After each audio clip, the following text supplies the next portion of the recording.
طالبانو تازه اعلامیه ورکړه او افغان حکومت ترڅنګ یې امریکا ته هم ډیر قوي اخطارونه ورکړل. طالبانو ولې ګډ حکومت بیا نه غواړي؟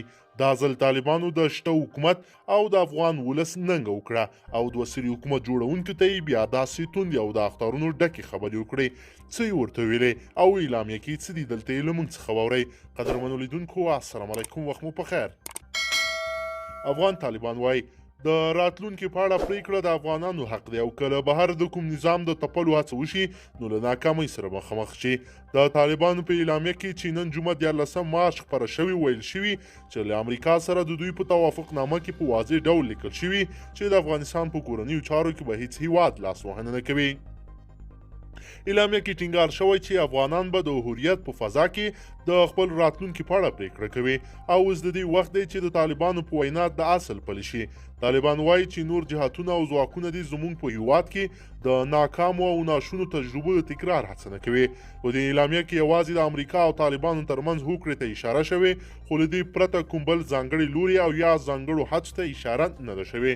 خو د یادونې ده چې د افغان سولې لپاره د امریکا د بهرنیو چارو وزارت استازی زلمی خلیلزاد په کابل کې دی او هڅه کوي چې د ولسمشریزو ټاکنو په تړاو رامنځته شوي سیاسي لانجه هواره کړي.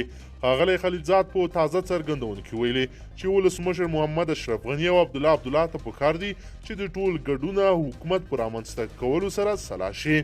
نوموړي زیاته کړې چې امریکا په دې لړ کې هڅې کړې او فعالیتونه به یې روان وي.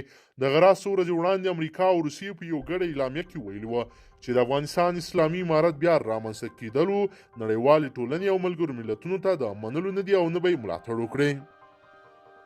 د ملګرو ملتونو امنیت شورا هم ورته دریځ غوره کړی.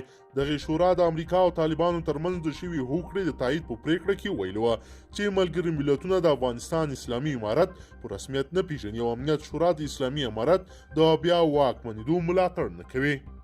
قدرمنو لیدونکو، که چیرې غواړئ چې ورته تازه او مهمو پیښو څخه ځان ډېر ژر او په لنډو کې خبر کړئ، زموږ چینل سره سبسکرایب کړئ او ویډیو سره حتما لایک کړئ او خپل نظرونه مو راسره په کومنټ کې پرېږدئ.